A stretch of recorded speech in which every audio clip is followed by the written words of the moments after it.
Hello friends, आप सभी का ऑनलाइन स्टडी सीरीज में स्वागत है। तो फ्रेंड्स, हम यहाँ पढ़ेंगे इंजीनियरिंग मैकेनिक्स। तो आज का लेक्चर हमारा होगा इंजीनियरिंग मैकेनिक्स का लेक्चर नंबर 3। तो अभी तक आपने इंजीनियरिंग मैकेनिक्स का लेक्चर नंबर 1 और 2 को नहीं देखा है तो प्लीज़ मेरे चैनल पर जाकर उसे देख सकते हैं, या उसका लिंक आपको डिस्क्रिप्शन बॉक्स में प्रोवाइड कर दिया गया है, आप वहाँ से भी देख सकते हैं। तो जैसा कि फ्रेंड्स, हमने इसके पिछले वाले लेक्चर यानी कि 2 में बात किए थे लिफ्टिंग मशीन के बारे में कि लिफ्टिंग मशीन क्या होती है, उसकी वेलोसिटी रेशियो कितना होता है, मैकेनिकल एडवांटेज कितना होता है, मतलब कि मैक्सिमम एफिशिएंसी कितना होता है, सारी चीज़ों को हम डिटेल्स में कवर किए थे। लेकिन हम इस वीडियो के माध्यम से हम लोग जानेंगे कि सिस्टम ऑफ ए पुलिस क्या होती है, फ्रेम क्या होता है, ट्रस क्या होता है, स्पीड, वेलोसिटी और एक्सेलरेशन के बारे में बात करेंगे, और साथ ही साथ equation of a linear motion के बारे में बात करेंगे, और यहाँ पे हम बात करेंगे कि न्यूटन्स लॉज ऑफ मोशन के बारे में देखेंगे, ठीक है, और मास, वेट और मोमेंटम के बारे में देखेंगे, ठीक है। और साथ ही साथ हम यहाँ पे डी एलम्बर्ट प्रिंसिपल को भी मतलब कि देखने वाले हैं और जानने वाले हैं अच्छी तरीके से, ठीक है। और क्या क्या टॉपिक को कवर करेंगे कि मोशन ऑफ ए लिफ्ट के बारे में, ठीक है, कि जब हम लिफ्ट में जाते हैं तो हमारी मोशन किस तरह मतलब कि अप और डाउन में क्या क्या चेंजेस आते हैं मोशन में, उसके बारे में हम डिटेल से जानेंगे। और क्या क्या जानेंगे कि motion of two bodies connected by a string के बारे में भी देखेंगे। साथ ही साथ हम equation of the path of A projectile motion के बारे में भी हम डिस्कस करेंगे। साथ ही साथ हम लोग कवर करने वाले टॉपिक को एंगुलर डिस्प्लेसमेंट क्या होता है, एंगुलर वेलोसिटी क्या होती है और एंगुलर एक्सेलरेशन क्या होता है, इतना तक हम लोग कवर करेंगे, ठीक है। तो चलिए हम इस वीडियो को स्टार्ट करते हैं। चैनल पर नए हैं तो प्लीज़ चैनल को सब्सक्राइब कर लीजिएगा, साथ ही साथ बेल आइकन भी प्रेस कर लीजिएगा ताकि ऐसे ही इंपॉर्टेंट वीडियो का नोटिफिकेशन सबसे पहले आपको मिलता रहेगा। तो चलिए हम जानेंगे कि मतलब कि सिस्टम ऑफ पुलिस के बारे में डिस्कस करने वाले हैं कि सिस्टम ऑफ पुलिस क्या होती है। तो the following 3 system of pulley are commonly used, जो मतलब कि मैकेनिक्स के अंतर्गत, इंजीनियरिंग मैकेनिक्स के अंतर्गत हम 3 टाइप के पुली के बारे में डिस्कस करेंगे। जो कि पहली पुली होगी हमारा फर्स्ट सिस्टम ऑफ पुली, यानी कि पुली का पहला निकाय देखेंगे कि फर्स्ट सिस्टम ऑफ पुलिस क्या होती है। तो उसकी जो वेलोसिटी रेशियो होती है 2 के पावर n होती है, तो उससे आप बोलेंगे क्या, फर्स्ट पुलिस आप मतलब फर्स्ट सिस्टम ऑफ पुलिस देखें पढ़ेंगे, ठीक है। लेकिन सेकंड सिस्टम ऑफ पुलिस किसको बोलेंगे, जिसकी वेलोसिटी रेशियो n होती है, यानी कि n, ठीक है, वेलोसिटी रेशियो n होती है। लेकिन थर्ड सिस्टम ऑफ पुलिस को हम देखेंगे तो उसकी जो वेलोसिटी रेशियो होती है कितनी होती है, 2 के पावर n-1, ठीक है। तो इतना सिस्टम ऑफ पुलिस के अंतर्गत 3 पुली के बारे में डिस्कस किए, जो कि पहली पुली का जो मतलब कि वेलोसिटी रेशियो कितना होता है 2 टू द पावर n, और सेकंड सिस्टम ऑफ पुलिस का मतलब कि वेलोसिटी रेशियो कितना होता है n होता है, और थर्ड सिस्टम ऑफ पुलिस का वेलोसिटी रेशियो कितना होता है 2 टू द पावर n-1, ठीक है। अब हम जानेंगे फ्रेम। लेकिन फ्रेम को डिस्कस करने से पहले हम थोड़ा सा ट्रस के बारे में डिस्कस करते हैं कि ट्रस क्या होता है। तो ट्रस एक ऐसा स्ट्रक्चर होता है जिसके जॉइंट पर लोड लगे होते हैं। जैसा कि आप देख सकते हैं, ये कोई ट्रस, मैं यहाँ पे ट्रस का फिगर एक बना दे रहा हूँ, आपको आसानी से समझने में कोई दिक्कत नहीं होगी, ठीक है। मान लीजिए ये कोई आपका स्ट्रक्चर है, इस पर देख लीजिए, इस पर लोड लग रहा है, ठीक है, इस पर भी लोड लग रहा है, ठीक है। इसका नाम आप दे सकते हैं, इसको आप कहीं से भी फिक्स कर दीजिए, ठीक है, सपोर्ट दीजिए, ठीक है। चलिए इतना कर दिए। चलिए अब देखिए यहाँ पे भी एक लोड लग रहा है, ठीक है, इसको नाम दे दीजिए, ये ए हो गया, ये बी हो गया, ठीक है, ये सी, ये डी और ये ई, ठीक है, नाम दे सकते हैं। तो यहाँ पे देख सकते हैं कि जो ट्रस होता है, हमें क्या डेफिनेशन बताया कि ऐसा स्ट्रक्चर जिसके जॉइंट पर लोड लगे होते हैं। देख लीजिए ये जॉइंट है तो यहाँ पे क्या कर रहा है, लोड लग रहा है, ठीक है। यह जॉइंट है तो यहाँ पे क्या कर रहा है, लोड लग रहा है। और ये जॉइंट है, जॉइंट डी पॉइंट पे जॉइंट है तो यहाँ पे क्या कर रहा है, लोड लग रहा है। तो ऐसे स्ट्रक्चर को क्या बोलेंगे आप, ट्रस बोलेंगे, ठीक है। ट्रस समझ लिए, कोई दिक्कत नहीं। अब देखिए अब हम समझेंगे फ्रेम।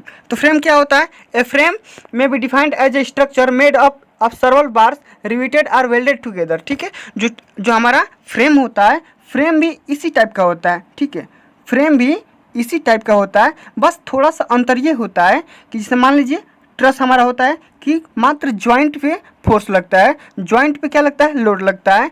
तो लेकिन जो हमारा फ्रेम होता है, जॉइंट पे तो लोड लगता है ये, तो जॉइंट के साथ साथ इसके मेंबर की कहीं भी और लोड लग सकता है। मान लीजिए ये इसका पॉइंट यहाँ पे, तो यहाँ पे भी क्या कर सकता है, लोड लग सकता है। तो आप फ्रेम का डेफिनेशन सुन लीजिए, क्या होता है फ्रेम का डेफिनेशन, कि ऐसा स्ट्रक्चर जिसके जॉइंट पर लोड के साथ साथ मेंबर के अदर पॉइंट पर भी लोड अप्लाई हो, उसे आप फ्रेम बोलेंगे। ठीक है, एक बार और डेफिनेशन सुन लीजिए कि ऐसा स्ट्रक्चर जिसके जॉइंट पर लोड के साथ साथ मेंबर के अदर पॉइंट पर भी लोड लगे उसे क्या बोलेंगे, फ्रेम बोलेंगे। ठीक है, आशा करता हूँ समझ में आ गया फ्रेम और ट्रस। ठीक है, अब हम जानेंगे कि फ्रेम कितने टाइप के होते हैं। तो फ्रेम मेनली 2 टाइप्स के होते हैं। ठीक है, एक होता है परफेक्ट फ्रेम और दूसरा जो होता है इम्परफेक्ट फ्रेम। ठीक है, तो परफेक्ट फ्रेम क्या होता है और इम्परफेक्ट क्या होता है उसके बारे में जानेंगे। ठीक है, तो जैसा कि फ्रेंड्स आपको एक इक्वेशन नीचे दिया गया है कि n is equal to 2j-3, जहाँ पे n क्या है, नंबर ऑफ मेंबर्स, और j क्या है, नंबर ऑफ जॉइंट। ठीक है, तो किसी भी स्ट्रक्चर के लिए ये इक्वेशन फॉलो करना चाहिए। ठीक है, अगर उस स्ट्रक्चर में, मैंने जो स्ट्रक्चर पीछे बनाया था वो स्ट्रक्चर में अगर ये वाला इक्वेशन अगर फॉलो कर जाए तो उसे क्या बोलेंगे, परफेक्ट फ्रेम बोलेंगे। ठीक है, उसे क्या बोलेंगे आप, परफेक्ट फ्रेम बोलेंगे, जहाँ पे n is equal to 2j-1, जहाँ पे n क्या है, नंबर ऑफ मेंबर्स है, और j क्या है, नंबर्स ऑफ जॉइंट है। ठीक है, तो इतना अगर ये इक्वेशन फॉलो करेगा उस स्ट्रक्चर में तो उसे आप बोलेंगे फ्रेम, परफेक्ट फ्रेम बोलेंगे। ठीक है, लेकिन अगर ये इक्वेशन फॉलो ना करे, कभी का ऐसी कंडीशन आए जो कि n is equal to 2j-3 को फॉलो ना करे तो उस फ्रेम को क्या बोलेंगे, इनपरफेक्ट फ्रेम। ठीक है, आशा करता हूँ समझ लिए होंगे। अब देखिए, अब हम बात करेंगे स्पीड के बारे में कि स्पीड क्या होती है। ठीक है, तो आप स्पीड के बारे में तो बहुत से डेफिनेशन सुने होंगे, तो आप एक बार और डेफिनेशन सुन लीजिए, आपको रिवाइज हो जाएगा। ये बहुत से आसान डेफिनेशन है, 2-3। ठीक है, तो यूनिट टाइम में कोई भी बॉडीज़ को यूनिट टाइम में जितना डिस्टेंस डिप्लेस करती है उसे क्या बोलेंगे, स्पीड बोलेंगे। It is the rate of change in displacement with respect to its surrounding. मान लीजिए किसी भी सराउंडिंग के रिस्पेक्ट में अगर ले रहे हैं तो चेंज ऑफ डिस्प्लेसमेंट जितना होता है, the rate of change of displacement होता है, उसको क्या बोलते हैं आप, स्पीड बोलते हैं। ठीक है, चलिए अब आगे हम बात करेंगे वेलोसिटी के बारे में। तो वेलोसिटी क्या होती है, तो एकांक समय में चला गया चाहे चली गई तय किया गया विस्थापन होता है हमारी वेलोसिटी। तो ठीक है, उसे आप कैसे बोल सकते हैं कि यूनिट टाइम में मतलब कि तय किया गया डिस्प्लेसमेंट चाहे the rate of change to displacement को आप क्या बोलेंगे, वेलोसिटी बोलेंगे। ठीक है, अब हम बात कर लेते हैं कि दोनों की यूनिट क्या होती है। दोनों की यूनिट सेम होती है। दोनों की यूनिट क्या होती है, मीटर पर सेकेंड। ठीक है, तो मीटर पर सेकेंड होता है, दोनों की यूनिट सेम होती है, आप इसे याद कर लीजिए। ठीक है, चलिए अब हम बात करेंगे एक्सेलरेशन के बारे में कि एक्सेलरेशन क्या होता है, तो त्वरण क्या होता है, इसे हिंदी में बोलते हैं त्वरण। तो it is the rate of change of velocity of A body. ठीक है, देखिए अगर कोई भी बॉडी है उसके वेलोसिटी में कितना चेंज हो रहा है, ठीक है, टाइम के हिसाब से, तो उसे आप बोलेंगे एक्सेलरेशन। ठीक है, यूनिट टाइम में अगर किसी भी बॉडी में देखिए यूनिट टाइम में किसी भी बॉडी के वेलोसिटी में कितना चेंजेस आ रहे हैं उसे आप एक्सेलरेशन में मापते हैं या उसे एक्सेलरेशन बोलते हैं। ठीक है, it's said to be positive अगर होगा तो उसे क्या बोलेंगे कि velocity of the body increase with time and it negative when the body is decrease. ठीक है, अगर देखिए अगर हम उसकी किसी भी बॉडी का अगर हम क्या करेंगे, वेलोसिटी बढ़ाएंगे तो उसकी क्या कर जाएगी, वो बॉडी क्या कर जाएगी, इंक्रीज करेगी। ठीक है, अगर और वो उसका जो एक्सेलरेशन होगा पॉजिटिव होगा। ठीक है, वो उसका एक्सेलरेशन क्या होगा, पॉजिटिव होगा। लेकिन अगर हम किसी भी बॉडी का जो वेलोसिटी होता है अगर निगेटिव होता है, अगर घटाएंगे तो वहाँ पे क्या कर जाएगा, एक्सेलरेशन निगेटिव हो जाएगा। ठीक है, आशा करता हूँ समझ में आ गया। अब हम बात करेंगे एक्सेलरेशन के यूनिट के बारे में कि यूनिट इसकी क्या होती है। तो यूनिट इसकी होती है मीटर पर सेकेंड स्क्वायर। ठीक है, लेकिन एक बात और जानना यहाँ पे ज़रूरी है फ्रेंड्स कि अगर एक्सेलरेशन आपका निगेटिव में आएगा तो उसे आप एक और नाम से भी पुकार सकते हैं या बोल सकते हैं, उसे रिटार्डेशन का फॉर्म दे सकते हैं या उसे रिटार्डेशन बोल सकते हैं। ठीक है, अगर कोई भी आपका एक्सेलरेशन अगर निगेटिव में जाए तो उसे आप क्या बोलेंगे, रिटार्डेशन बोलेंगे। ठीक है, या उसे आप बोलेंगे निगेटिव एक्सेलरेशन या रिटार्डेशन बोलेंगे। ठीक है, चलिए अब हम बात करेंगे इक्वेशन ऑफ लीनियर मोशन के बारे में। ठीक है, कि इक्वेशन ऑफ लीनियर मोशन क्या होता है और इसके कुछ मतलब कि 2-3 इक्वेशन है उसके बारे में हम क्या करेंगे, चर्चा करेंगे। ठीक है, तो देखिए लीनियर इक्वेशन के 2-3 फार्मूले हैं, वो उसके बारे में हम लोग चर्चा करेंगे। जैसा कि आप अपने स्क्रीन पे देख पा रहे होंगे कि v is equal to u plus at। ठीक है, ये क्या है, गति का पहला समीकरण है। ठीक है, इक्वेशन का फर्स्ट मतलब कि ये इक्वेशन है। ठीक है, किसी भी मतलब कि मोशन का फर्स्ट इक्वेशन है। जैसे कि आप देख सकते हैं b is equal to u plus at, और दूसरा इक्वेशन क्या है कि s is equal to ut plus half at square, और तीसरा इक्वेशन क्या है कि v square is equal to u square plus 2as। ठीक है, चौथा इक्वेशन क्या है कि s is equal to u plus b into T upon 2। अब हम बात करते हैं कि यहाँ पे यू बी ए टी में क्या बोल रहा हूँ, ये क्या है। तो यहाँ पे अगर ये यू क्या है, इनिशियल वेलोसिटी। अगर मान लीजिए कोई बॉडी है, ठीक है, अगर बॉडी मान लीजिए कि ये है, अगर मतलब स्टार्टिंग में जो भी वेलोसिटी के साथ ये चली होगी तो उसकी वेलोसिटी क्या है, यहाँ पे यू रखी गई है, ठीक है। लेकिन जब अगर उस बॉडी का अंतिम यानी कि लास्ट वेलोसिटी अगर मतलब कुछ होगी, इधर कुछ काम की होगी, अगर उसकी वेलोसिटी बड़ी होगी तो उसकी जो अंतिम वेलोसिटी यानी कि फाइनल वेलोसिटी जो होगी उसे आप स्मॉल वी से डिनोट करेंगे, ठीक है। अगर और स्मॉल ए को किस से डिनोट करेंगे, एक्सेलरेशन है, और एस क्या है अपना, एस है हमारा displacement of the body in time T second में। और देख लीजिए ये टाइम टी सेकेंड में हमारी बॉडी द्वारा चला गया क्या है कि डिस्प्लेसमेंट है या विस्थापन है या दूरी है, कुछ भी आप बोल सकते हैं, ठीक है। तो चलिए और इसके बारे में 2-3 टर्म जान लेते हैं कि इसके 2-3 टर्म नोट्स के बारे में जान लेते हैं कि नोट्स इसके 2-3 क्या है, ठीक है। तो द बॉडी इक्वेशन देख सकते हैं कि the above equation apply the uniform acceleration. देख सकते हैं जो भी इक्वेशन आपको दिए गए हैं वो क्या है कि यूनिफॉर्म एक्सेलरेशन के फॉर्म दिए गए हैं, ठीक है। चलिए अब हम बात करेंगे कि in case of vertical motion. देखिए अगर हम वर्टिकल मोशन के बारे में अगर बात करेंगे, जैसे मान लीजिए हमारी कोई भी बॉडी अपवर्ड या डाउनवर्ड मान लीजिए मतलब क्या कर रही है, वर्टिकल मोशन कर रही है, तब क्या होगा, the body is subjected to gravity. वो क्या कर जाएगी, ग्रेविटी के अंतर्गत आ जाएगी। अगर कोई भी बॉडी अगर मान लीजिए अपवर्ड या डाउनवर्ड अगर मान लीजिए कि चल रही है तो क्या कर जाएगी, ग्रेविटी के अंतर्गत आ जाएगी। Thus the acceleration due to gravity g should be substitute in place of a. वो क्या कर जाएगा, इन द एबव इक्वेशन, जो भी आपके इक्वेशन ऊपर दिए गए हैं, ये जो भी इक्वेशन ऊपर दिए गए हैं, अगर कोई भी बॉडी देख सकते हैं, अगर कोई भी बॉडी अपवर्ड या डाउनवर्ड अगर मतलब कि मोशन करेगी तो यहाँ पे एक्सेलरेशन क्या हो जाएगा, चेंज हो जाएगा किसमें, ग्रेविटी में। यानी कि स्मॉल जी में जहाँ जहाँ मतलब ए यहाँ पे दिख रहा है, जिस इक्वेशन में आपको ए दिखाई दे रहा है वहाँ पे आपको क्या कर देना है, पुट कर देना है, स्मॉल जी पुट कर देना है। यही बात बोला जा रहा है नोट नंबर 2 में, ठीक है। अब देखिए तीसरा नोट क्या बोल रहा है, the value of small g is taking as plus 9.81 metre per second square for downward motion. देखिए अगर कोई भी बॉडी है जो कि अगर वो डाउनवर्ड मोशन कर रही है, ठीक है, अगर वो डाउनवर्ड मोशन करेगी तब उसकी जी जो है, जी उसकी क्या कर जाएगी, पॉजिटिव हो जाएगी। और आप जी का वैल्यू बचपन से यानी कि क्लास 9 से भी रटते आ रहे हैं कि जी की वैल्यू जो होती है कितना होता है, 9.81, ठीक है। कहीं कहीं हम इसे 10 मीटर पर सेकंड स्क्वायर भी रखते हैं, ठीक है।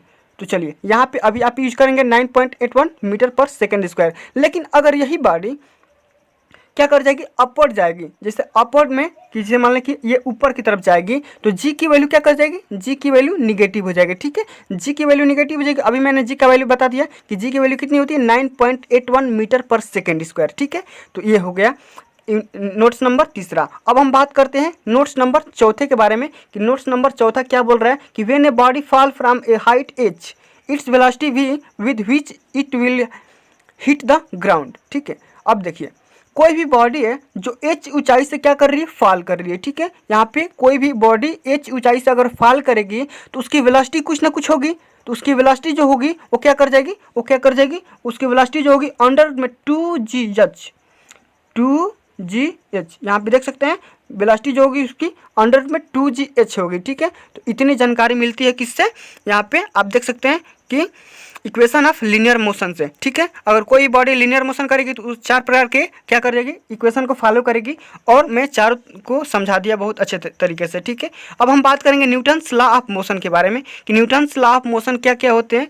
कि न्यूटन ने, जो हमारे सर आइजैक न्यूटन थे, वो मेनली 3 टाइप के क्या कहिए हम लोग को मतलब कि लॉस दिए, ठीक है, जो कि हम लोग को पढ़ते हैं अपने सिलेबस में, ठीक है। तो उनका पहला जो नियम था Newton's first law of motion क्या बोलता है कि it states that every body continues in the same state of rest or, देख सकते हैं कि of uniform motion in a straight line unless it is acted upon by some external forces, ठीक है।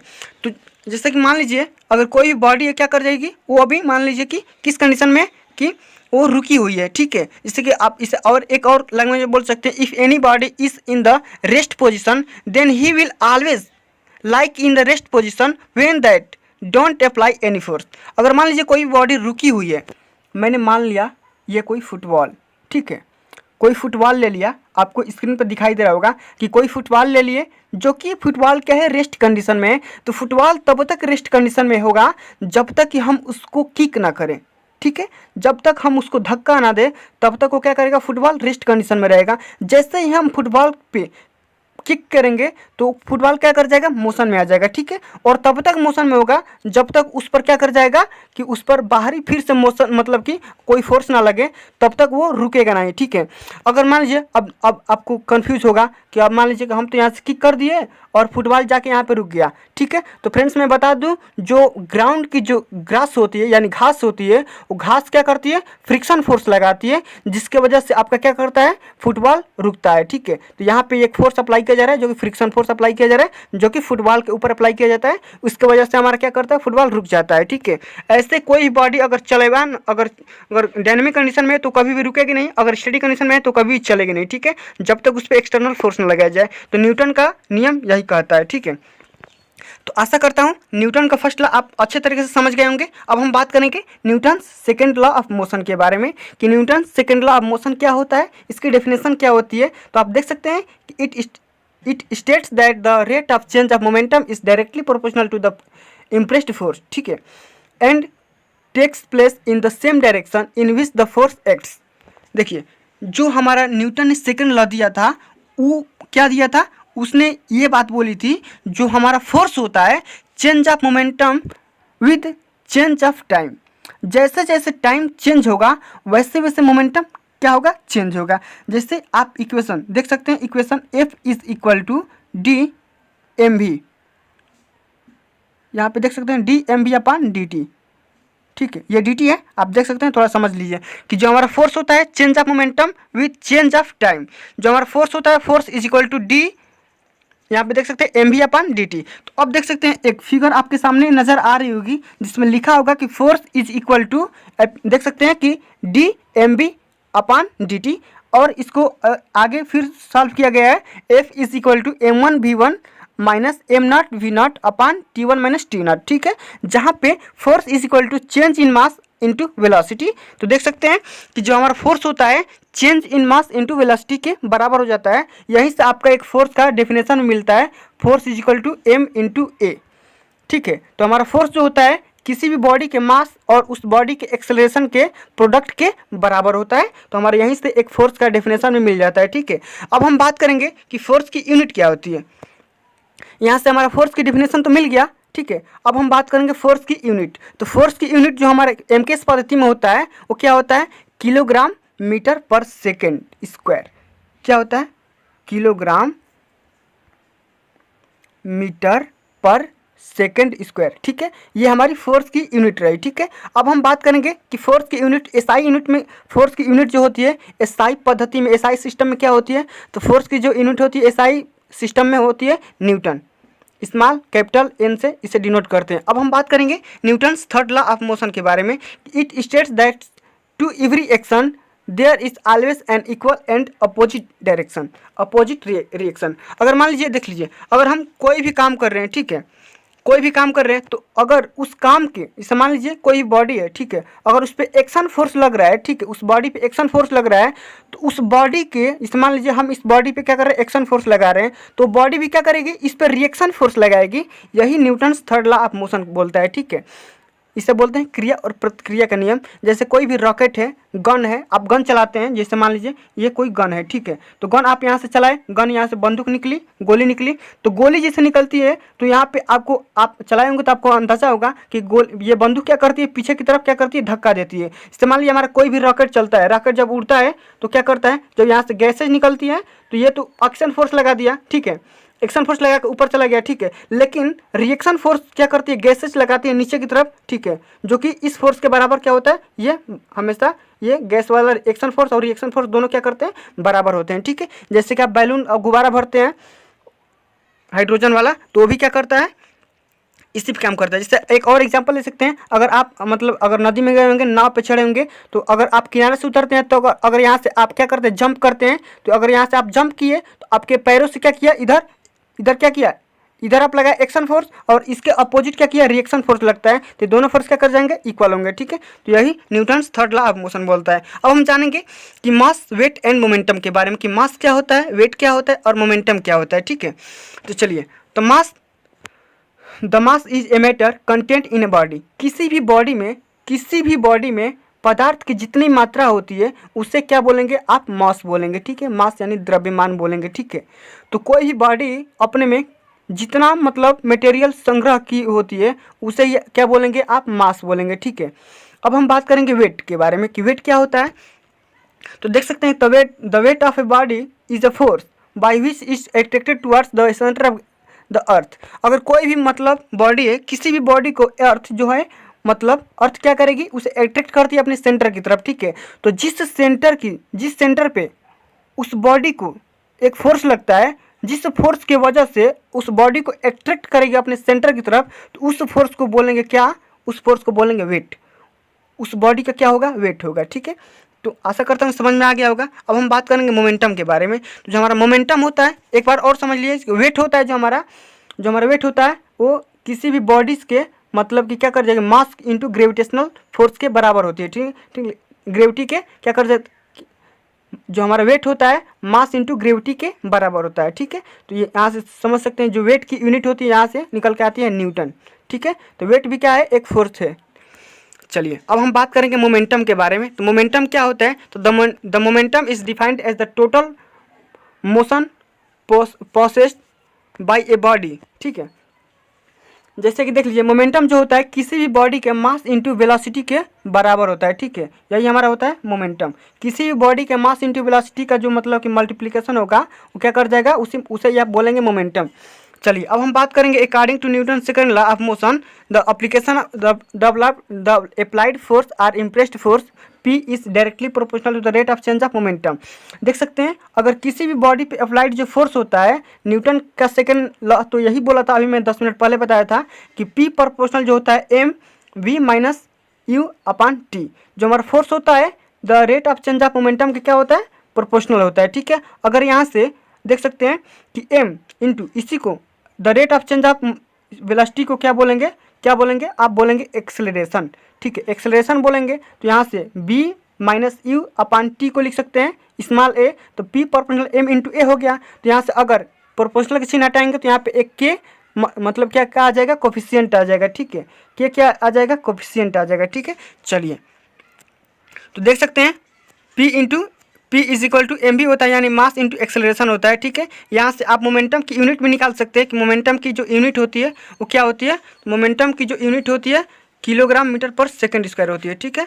चलिए अब देख सकते हैं मोमेंटम की यूनिट। चलिए मोमेंटम की यूनिट पता कर लिए, अब फोर्स की यूनिट भी पता कर लिए। अब हम जानेंगे कि 1 newton is equal to 1 kg into 1 metre per second square, यानी कि 1 newton is equal to 1 kg into metre per second square 1 newton के बराबर होता है। चलिए अब देख सकते हैं एक और चीज़ क्या कि यहाँ पे इनर्शिया फोर्स क्या होता है, जो इनर्शिया फोर्स होता है सेम वही होता है, लेकिन इसके मतलब कि क्या कर जाएगा, अपोजिट के बराबर होगा, ठीक है। चलिए अब हम बात करेंगे डी एलम्बर्ट प्रिंसिपल के बारे में कि डी एलम्बर्ट प्रिंसिपल बहुत ही इंपॉर्टेंट टॉपिक है, ठीक है। आप इसे मिस मत कीजिए। अगर चैनल पे नए हैं तो सब्सक्राइब कर लीजिएगा। अगर ये वीडियो आपको अच्छा लग रहा हो तो इस वीडियो को लाइक जरूर कीजिएगा, ठीक है। चलिए अब हम बात करेंगे डी एलम्बर्ट्स प्रिंसिपल के बारे में कि डी एलम्बर्ट्स प्रिंसिपल क्या होता है। तो आप देख सकते हैं कि consider a rigid body acted upon A system of forces. कोई भी मतलब कि किसी भी बॉडी पर अगर सिस्टम ऑफ फोर्सेस अगर एक्ट करेगा तब क्या होगा, अगर हम उसको कंसीडर करेंगे तो उस पर एक फोर्स अप्लाई होगा, ठीक है। क्या कर जाएगा, एक फोर्स अप्लाई किया जाएगा जो कि सिस्टम ऑफ फोर्सेज हो गए, ठीक है। यानी कि बहुत से फोर्सेज इस पे एक्ट कराए जा रहे हैं, ठीक है। The system may be reduced to a single resultant force P acting on a body. इस सभी फोर्सेज के बराबर एक मैं बताया था कि एक सिंगल फोर्स काम करता है, ठीक है, जिसे आप रिजल्टेंट फोर्स के नाम से भी जान सकते हैं, ठीक है। Whole magnitude is given by the product of the mass of the body small m and the linear acceleration small a the centre of mass of the body. देख सकते हैं जो हमारा उस बॉडी पे जितना फोर्स डेवलप होगा वो फोर्स क्या होगा, उस बॉडी के मास इंटू एक्सेलरेशन के क्या होगा, बराबर होगा। उस बॉडी पे जो हमारा फोर्स डेवलप होगा उस बॉडी के मास इंटू एक्सेलरेशन के क्या होगा, बराबर होगा, ठीक है। तो यहाँ से आप देख सकते हैं अगर यहाँ पे ये अगर राइट साइड में अगर पॉजिटिव है m इंटू ए, तो इसे अगर लेफ्ट साइड में लाएंगे तो p minus M A is equal to 0 हो जाएगा, ठीक है। आप यहाँ से देख सकते हैं, ठीक है। अब यहाँ पे देख सकते हैं कि जो m इंटू ए है ये क्या है, एक फोर्स है। अभी क्या है, एक फोर्स मान सकते हैं इससे, जो कि फोर्स का मान यहाँ पे क्या है, निगेटिव है। तो आप अगर इससे फोर्स लेंगे तो P प्लस F1 मान लीजिए, इस फोर्स का क्या मान लीजिए, M इंटू ए क्या होता है, फोर्स होता है, न्यूटन सेकंड ला बताया था, जो कि इसे आप F1 मान लीजिए, ठीक है। तो यही जो फोर्स होता है इसी पे क्या किए थे हमारे डी एलम्बर्ट प्रिंसिपल काम किया है, ठीक है। जो हमारे वैज्ञानिक डी एलम्बर्ट थे वो क्या किए थे, इसको डिफाइन किए थे। दस D d'Alembert's principal states that the resultant force acting on the body together with the reversed effective force और इनर्शिया फोर्स इन इक्विलिब्रियम। देख सकते हैं, अगर मान लीजिए किसी भी कोई भी बॉडी है, ठीक है, कोई बॉडी उस पर फोर्स अप्लाई किया जा रहा है, जो कि वो फोर्स क्या कर जाएगा, इस बॉडी के m इंटू ए के मास इंटू एक्सेलरेशन के बराबर होगा, ठीक है। तो ये भी क्या है, एक फोर्स है, ठीक है। तो देख सकते हैं ये जो फोर्स लग रहा है, ये फोर्स और ये फोर्स, ये फोर्स, ये वाला जो फोर्स लग रहा है, ये देख सकते हैं ये वाला जो m इंटू ए फोर्स लग रहा है, ये क्या कर जाएगा, एड होके उस बॉडी को क्या करेगा, इक्विलिब्रियम में लाने की कोशिश करेगा। इसे ही बोले थे, इसका ही सिद्धांत दिए थे डी एलम्बर्ट्स प्रिंसिपल, और यही है डी एलम्बर्ट्स प्रिंसिपल का सिद्धांत, ठीक है। अब हम बात करेंगे मोशन ऑफ ए लिफ्ट, यानी कि जब आप लिफ्ट में जाते हैं तो मोशन किस टाइप से चेंज होती है, उसके बारे में हम जानेंगे कि उसकी मोशन पे क्या क्या इफेक्टेड आ सकते हैं, उसकी क्या क्या कंडीशन हो सकती है। चलिए, ठीक है। तुम देख लीजिए, कोई भी बॉडी का कोई भी लिफ्ट है तो उसकी 2-3 कंडीशन बन सकती है। या तो ऊपर जाएंगे, ठीक है, अपर डायरेक्शन में जाएंगे तब उसके मतलब कि मोशन पे चेंजेस आ सकते हैं, या अगर लिफ्ट में अगर हम नीचे आएंगे तब उसके मोशन में क्या आएंगे, चेंजेस आ सकते हैं, ठीक है। तो जैसा कि आप देख सकते हैं, यहाँ से मैं आपको पूरे अच्छे से समझाने वाला हूँ, ठीक है। यहाँ से जूम करके मैं थोड़ा दिखा देता हूँ कि मान लीजिए ये कोई लिफ्ट है, ठीक है। फिगर ए में आप अभी तक देखिए कि ये कोई फोर्स है, ठीक है।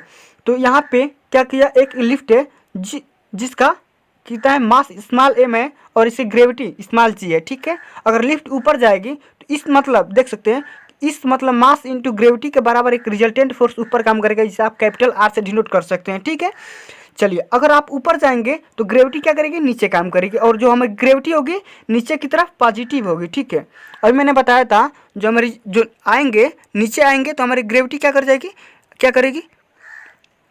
अगर आप देख सकते हैं, अगर किसी भी लिफ्ट में अगर आप ऊपर की तरफ जाएंगे, ठीक है, ऊपर की तरफ जाएंगे तो हमारी ग्रेविटी नीचे की तरफ काम करेगी, और अपर डायरेक्शन में हमारी ग्रेविटी क्या कर जाती है, पॉजिटिव होती है। अपर डायरेक्शन में हमारी ग्रेविटी क्या कर जाती है, पॉजिटिव हो जाती है। तो इस बॉडी पे कितना रिजल्टेंट फोर्स काम करेगा, अगर मान लीजिए कि resultant force R is equal to mg होगा, ठीक है। जो हमारा रिजल्टेंट फोर्स यहाँ पे फिगर 1 में जो हमारा रिजल्टेंट फोर्स आपको दिखाई दे रहा है, ये क्या कर जाएगा, R is equal to mg के बराबर होगा, ठीक है। चलिए तो आप देख सकते हैं, अब इसको mg को यानी कि आपको क्या करना है, इस साइड लाना है, ठीक है। तो यहाँ पे देख सकते हैं R is equal to mg plus ma। तो ma क्या होता है, उस बॉडी का क्या कर जाता है, मास इंटू यहाँ पे इस बॉडी में भी एक क्या कर जाएगा, फोर्स डेवलप होगा, जो कि m इंटू ए के बराबर होगा, ठीक है। चलिए, यहाँ से देख सकते हैं दोनों को m इंटू एम को क्या कर सकते, कॉमन ले सकते हैं। तो ऊपर का रिजल्टेंट जो हमारा रिजल्टेंट फोर्स होगा, R is equal to m small g plus small a, यानी कि इसमें क्या कर जाएगी, हमारी ग्रेविटी जुट जाएगी, ठीक है। लेकिन अगर यही हम डाउनवर्ड कंडीशन में आएंगे, अगर डाउनवर्ड मोशन करेंगे तो हमारी क्या कर जाएगी, ग्रेविटी क्या कर जाएगी, एक्सेलरेशन उसमें से ग्रेविटी में से क्या कर जाएगा, आपका घट जाएगा, यानी कि mg माइनस r। देखिए, अगर आपने ऊपर गया, देखिए ऊपर गए तो R माइनस एम जी किए, लेकिन अब नीचे आएंगे तो एम जी माइनस आर करेंगे, ठीक है। एम जी में से R घटाएंगे, ठीक है। तो M ji minus R is equal to M A होगा, ठीक है। ये इतना हो गया। अब देखिए R is equal to M G minus M A हो गया, ठीक है। तो यहाँ से अगर स्मॉल m कॉमन ले सकते हैं तो R is equal to M G minus a हो जाएगा, ठीक है, रूट में। चलिए, इतना। अगर हम अब एक और देख सकते हैं, एक और कंडीशन होती है, अगर यहाँ पे कंडीशन वो दिया नहीं गया है, अगर मान लीजिए हम लिफ्ट में नीचे की तरफ मतलब कि मोशन कर रहे हैं, चाहे ऊपर जा रहे हैं, कोई दिक्कत नहीं है, लेकिन अगर मान लीजिए लिफ्ट की डोरी जब टूट जाएगी तो वहाँ पे हमारा R का वैल्यू कितना हो जाएगा, 0, यानी कि आप अपना भार जीरो लेस, यानी कि डायमेंशनलेस, यानी कि बहुत ही मतलब शून्य महसूस करेंगे। ऐसा आपको लगेगा कि आपके आप में वजन नहीं है, ठीक है, आपकी सांस रुक सकती है, ठीक है। तो फ्रेंड्स, आज के लिए बस इतना ही। मिलते हैं नेक्स्ट वीडियो में। अगर ये वीडियो आपको अच्छा लगा होगा, हेल्पफुल लगा होगा, तो प्लीज़ इस वीडियो को लाइक कीजिए, और जहाँ पर भी डाउट हो आप कमेंट करके हमसे पूछ सकते हैं कि यहाँ पर डाउट है, मैं कमेंट के माध्यम से ज़रूर रिप्लाई करूँगा। और इस वीडियो को अपने पास ही मत रखिए, प्लीज़ इस वीडियो को अधिक से अधिक शेयर कीजिए, ताकि आपके साथ साथ आपके फ्रेंड्स को भी हेल्प मिल सके। Thanks for watching this video. जय हिंद, जय भारत।